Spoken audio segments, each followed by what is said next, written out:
Hello tout le monde, c'est Donny Stark. Petit débriefing de ma S1000RR après 2700 km. Bonjour à toutes et bonjour à tous. Alors petite vidéo, alors cette fois-ci c'est pas un road trip, on roule pas, on est en statique justement. Pour vous parler un peu de ce S1000RR que j'ai pris depuis le mois de novembre dernier. Surtout vous parler des plus et des moins, de ce que je kiffe, de ce que je kiffe moins. Et donc là, j'ai effectué 2700 km avec cette bécane. Et bon, c'est déjà pas mal. Et je peux déjà vous dire à peu près mon ressenti, ce que j'aime pas. Donc voilà. Donc c'est parti. Donc on va commencer par parler des plus, les plus de cette moto. Les plus de cette moto, ils sont assez simples. Déjà la puissance, elle a vraiment une puissance dingue, une puissance de fou. Donc je vous avoue qu'en hyper sport, j'ai pas, à part le GSX-R 1000, j'ai pas essayé d'autres machines. Voilà, moi S1000RR, franchement, ça me plaît. Tout ce que j'entendais sur internet, tout ça, franchement, pas de problème. C'est vraiment très puissant. Donc il y a la maniabilité de cette bécane qui est parfaite. Franchement, archi maniable. Mais le gabarit est petit, c'est pas très très gros. Et voilà, la maniabilité, franchement, super. On peut les mettre dans les plus. L'éclairage. Alors, j'adore cet éclairage. Donc, sur mon GX 1000, moi, j'avais j'avais mis du LED. Mais j'avais jamais essayé une moto avec un éclairage puissant comme ça d'origine. Franchement, tout ce qui est appel de phare, route très sombre, il n'y a rien à dire. Ça, franchement, ça éclaire super bien. Le freinage. Franchement, le freinage, donc, contrairement au S1000RR de 2015 jusqu'à 2018, c'est plus du Brembo, c'est du BM, je sais plus c'est quoi comme marque. Faudrait que je me renseigne dessus. Bon, bref, le freinage, franchement, c'est une dinguerie aussi. J'aime bien, ça freine très très fort, très très bien. L'amortissement de la fourche, très très bien aussi. Franchement, rien à dire aussi. Non, franchement, ça vaut ce que ça vaut. C'est génial. Le mètre cylindre aussi. Donc c'est du Nissim. Nissim, et c'est de l'origine. C'est pas du Brembo, rien du tout. C'est que du Nissim. Donc franchement, rien à dire aussi. Ça freine très très bien. Après, la légèreté de la machine. Donc moi, quand je l'ai acheté, je sais que ça fait 197 kg. Ouais, franchement, elle est légère. Elle est facile à déplacer et même sur la route, ça se sent qu'elle est vraiment très légère. La gueule de la machine, franchement, rien à dire. Rien à dire. Elle est agressive, on te voit arriver de loin.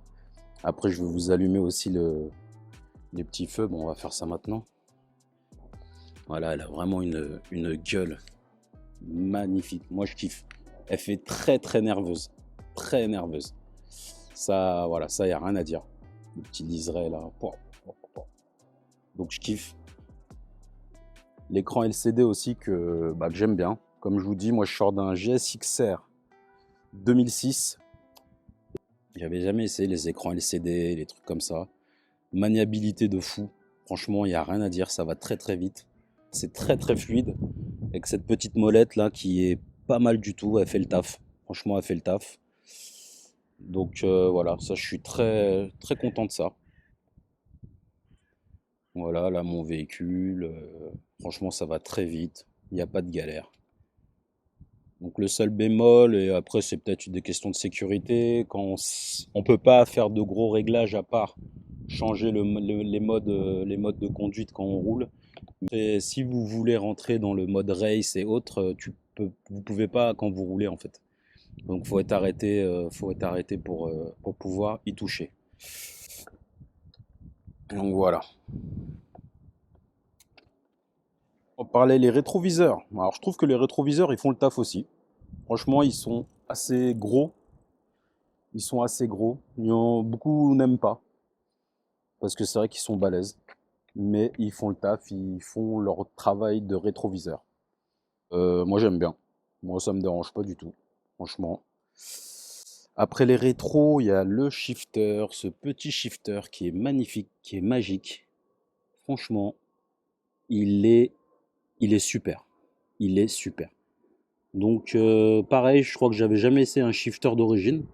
Moi sur mon GSX R1000, j'en avais mis un Iltech. Donc ça n'a rien à voir, hein. C'est à vous de le régler, tout ça. Bon, c'est autre chose. Après, ça marchait pas pareil. Celui-là, il est vraiment fluide. Les rapports passent sans aucun souci, aucun problème. Non, franchement, rien à dire. Le shifter, il est génial. Après, on reprend après la position de cette moto. Moi, honnêtement, ça me va. Je fais 1,80 m. Bon, ça me va. Alors, je peux pas vous dire combien de kilomètres je serais prêt à faire pour vraiment tester, pas pour vraiment tester, mais à partir de quand ça va commencer à me faire mal. Mais sur des longues journées, j'ai déjà eu un peu de, voilà, ça m'a déjà fait un peu bizarre parce que il y a un petit peu de vibration dans le guidon. Mais voilà, un petit coup de régulateur de vitesse et on se redresse un peu, ça recharge le corps et franchement, voilà, ça va. Une petite selle moelleuse, je dis pas, franchement, ça ferait peut-être le taf en plus, une petite selle moelleuse en plus. Donc voilà, on va parler des options de cette machine. Elle a pas mal d'options. Moi, je l'ai achetée en connaissance de cause avec ce qu'elle avait. Franchement, les options sont pas mal. Donc, qu'est-ce qu'on a? On a l'ABS, hein. Comme je vous disais, moi, je suis de l'ancienne école, donc mes machines à ABS, je connaissais pas. À part le Bandit 1250 de mon cousin qui avait un petit ABS. Mais voilà, j'ai jamais eu moi de moto avec un ABS. C'est sécurisant, je dirais. C'est très sécurisant. Donc il y en a pas mal hein, qui désactivent, qui l'enlèvent ou qui en mettent pas. Ou voilà, mais je comprends, chacun fait ce qu'il veut. Il y a le régulateur de vitesse qui marche très bien aussi. Franchement, il fait le taf aussi. Je m'en sers pas régulièrement, mais ça peut m'arriver sur l'autoroute quand il y a des longues distances de m'en servir. J'aime bien. Franchement, rien à dire. Les amortisseurs électroniques en fait, qu'on retrouve aussi à l'arrière ici. Toute option à la con, franchement c'est pas pour ça que tu achètes une moto. Mais au niveau des clignotants, il y a un truc que j'aime bien, c'est qu'ils sont automatiques. C'est-à-dire quand tu mets à gauche, tu tournes et que tu te remets droit, ben souvent, même la plupart du temps, il s'éteint tout seul. Donc t'as pas besoin d'y penser. C'est pas trop mal. Franchement, c'est vraiment une option. Voilà, je ne savais pas qu'il y avait des options comme ça sur ce genre de machine. La LED au démarrage en côte aussi. L'aide au démarrage en côte, je vais vous montrer comment ça s'appelle. Si on le retrouve. HSC Pro. Alors normalement, je crois que c'est ça. C'est même pas normalement, c'est ça. Donc vous pouvez le mettre en manuel, auto ou l'éteindre complètement. Donc en fait, cette option vous permet, comme sur certaines voitures, en fait, ta moto elle va freiner toute seule en fait dans les côtes, par exemple. Et une fois que tu démarres, ça se désactive tout seul. Donc en fait, c'est vraiment une aide au démarrage, ouais, une aide au démarrage en côte, je dirais. Donc moi, je l'ai mis en manuel parce qu'au début, je l'avais mis auto, hein. C'était vraiment pour essayer. Et franchement, c'est un peu chiant parce que dès qu'il y a un petit dévers, dès que tu es sur une petite pente, et ben, il se met automatiquement, ta moto elle freine toute seule. Ça aussi, c'est pas des options que j'avais besoin nécessairement sur cette moto, mais il y est. Donc voilà. Il y a la connexion. En fait, je peux connecter mon téléphone directement à la moto et ça me permet d'avoir un GPS ça me permet d'avoir un GPS sur l'écran de la moto. Donc ça, c'est pas mal aussi. Franchement, voilà, on va pas se plaindre, ça peut aider. Donc c'est vraiment un GPS minimaliste, hein. Là, je pourrais peut-être pas le mettre. Ah si, voilà, navigation. Donc il est là, on rentre dedans. Et voilà, c'est un GPS avec des traits, avec des nord, sud, est. Mais ça peut dépanner, il m'a dépanné un jour. Cet hiver, il m'a dépanné parce que j'avais plus de Waze sur mon téléphone. Et ça m'a bien dépanné, franchement, rien à dire. Voilà, nouvelle destination, vous entrez, tout ça, hop, c'est bon. Vous avez plusieurs écrans en mode sport qui vous mettent, ça vous met comment on appelle ça, l'angle, un contour un peu plus compétition. Il y a celui-là aussi. Voilà, avec les chronomètres qui se mettent en route. Et il y a celui-là aussi que je préfère, avec le contour, voilà, chronomètre, tout ça. Ça, c'est pas trop mal. J'aime bien. Donc voilà, qu'est-ce qu'il y a d'autre? Le mode race. Il y a aussi le mode race que je peux vous montrer. Le mode race est assez sympa quand même. Parce que ce mode race est, bon, même sur les, voilà, ce mode race est complètement paramétrable. C'est-à-dire que vous le mettez là, vous le mettez en route. Voilà. Interdiction sur la route. Et après, vous pouvez le configurer. Et là, franchement, vous faites ce que vous voulez. C'est-à-dire, ça va être simple, je vais vous montrer. Voilà. Il y a 3 modes race. 1, 2, 3 race. Enfin, il y a 3 modes race pro. On va rentrer sur un et vous allez voir tout ce qu'on peut paramétrer. Donc, on peut paramétrer le moteur. On peut paramétrer le frein moteur. On peut paramétrer le frein moteur.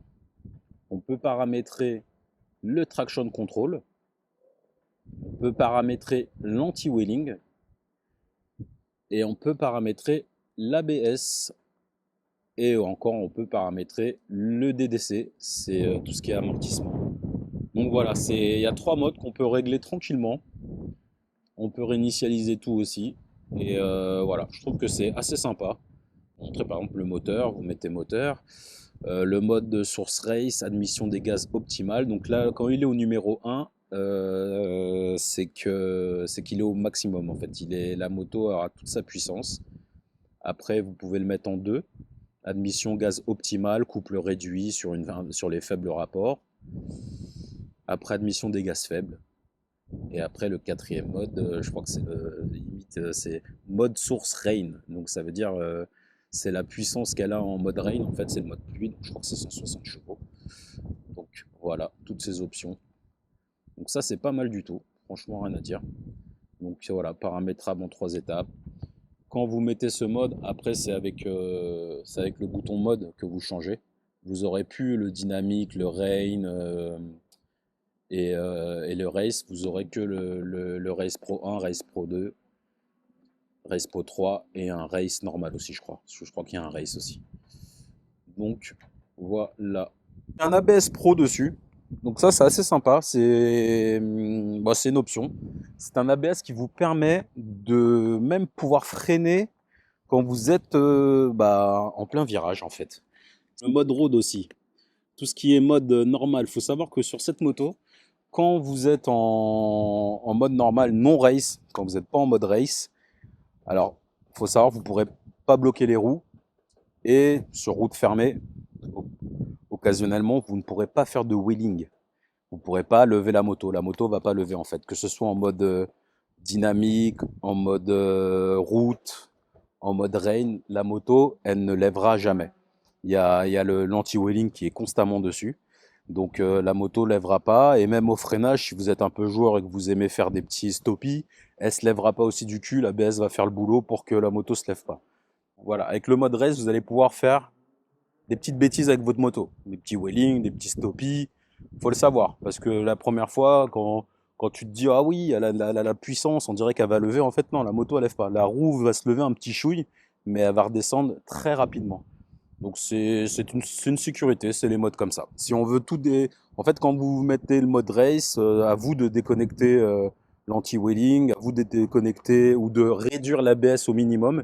Et là, oui, vous pourrez vous amuser avec votre moto, sur route fermée, bien sûr. Le petit Accra d'origine, assez sympa. Moi, j'aime bien, il a une belle gueule. Mais après, on va reparler d'autres choses au niveau de l'échappement. C'est de ça. Ça, franchement, j'adhère pas du tout. C'est moche, c'est très très moche. Ça fait vraiment pas de bruit. En plus, il y a une valve, il y a tout. Donc en dessous de 6000 tours, la moto, elle fait vraiment pas de bruit. Donc ça, c'est un défaut. Hein. C'est l'Euro 5, comme on dit. Hein. Ça, c'est un truc, c'est un peu chiant. Vous voyez, ils ont mis du Brembo à l'arrière. Hein. Et ils n'ont pas mis de Brembo à l'avant. Franchement, là, c'est pas cool un BM. Hein. Donc voilà.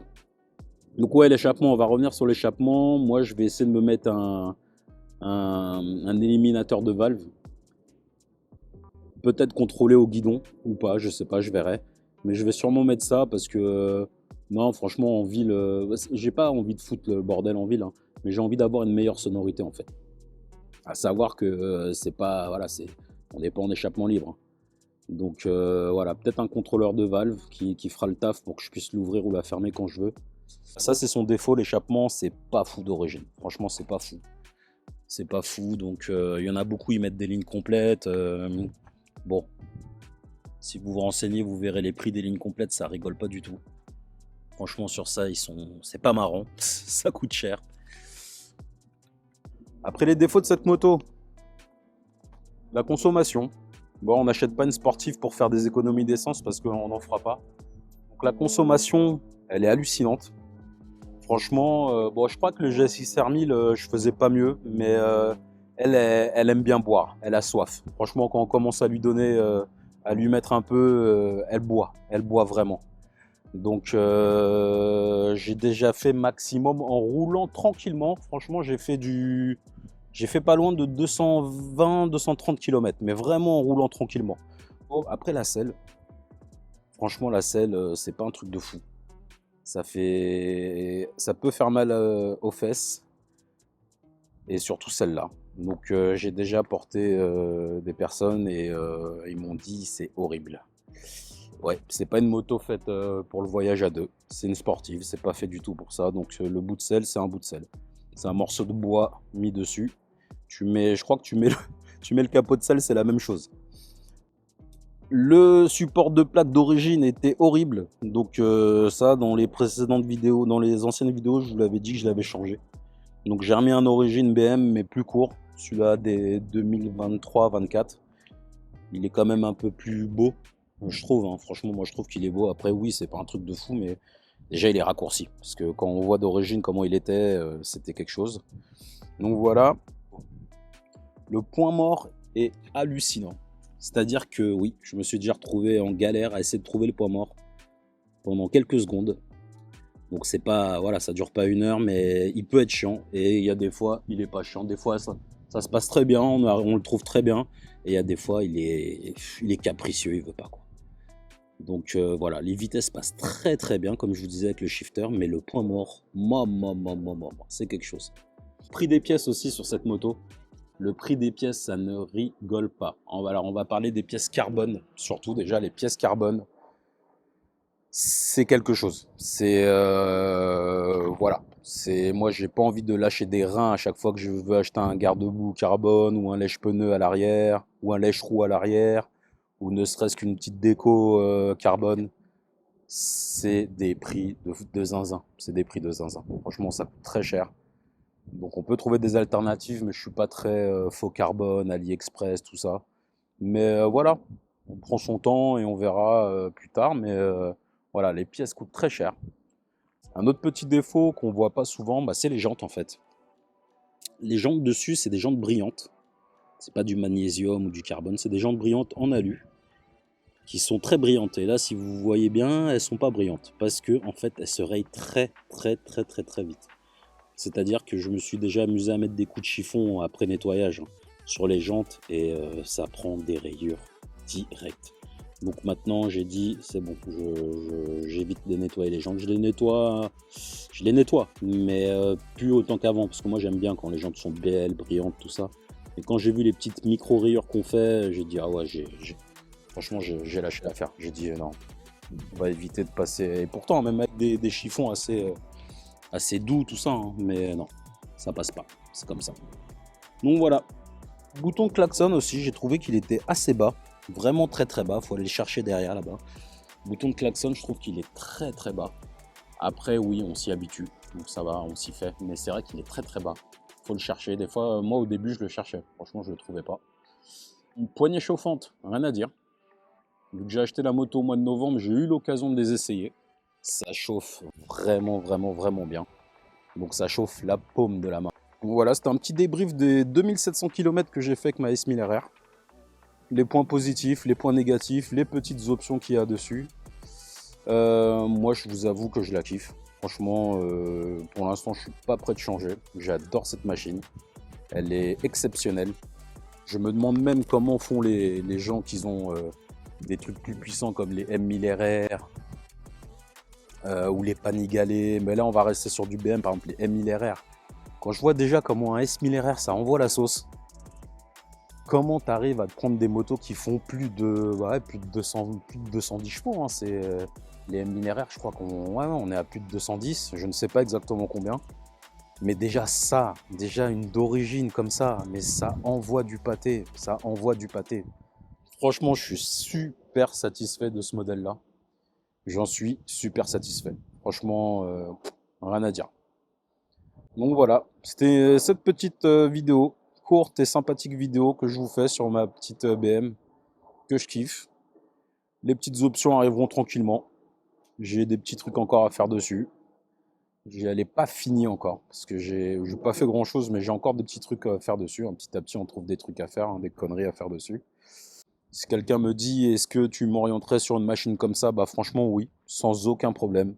Faites quand même attention à ne pas les prendre comme ça, un particulier, parce qu'on ne sait jamais. Les pannes qu'on peut avoir. Moi, je l'ai acheté au mois de novembre, et au mois de décembre, effectivement, j'ai eu un petit problème dessus. C'était la pompe à eau. Tout a été pris en charge, pris en garantie, tout ça, donc ok, pas de problème, mais voilà. Je dirais juste, attention à ce qu'on achète, quoi. Faut toujours faire attention, surtout si c'est plus garanti, ça peut revenir très très cher. Donc voilà. Donc voilà, j'espère que vous aurez apprécié cette petite vidéo. Voilà, une petite vidéo de ma moto et des 2700 km que j'ai effectué avec. Voilà, comme je dis, c'est une moto que je conseille à 100%. Franchement, elle est géniale. Elle me donne la banane. Quand je la vois, bah, je l'adore. Elle est belle comme tout. Donc merci d'avoir regardé la vidéo. C'était Donny Stark. Je vous dis bye. Bye.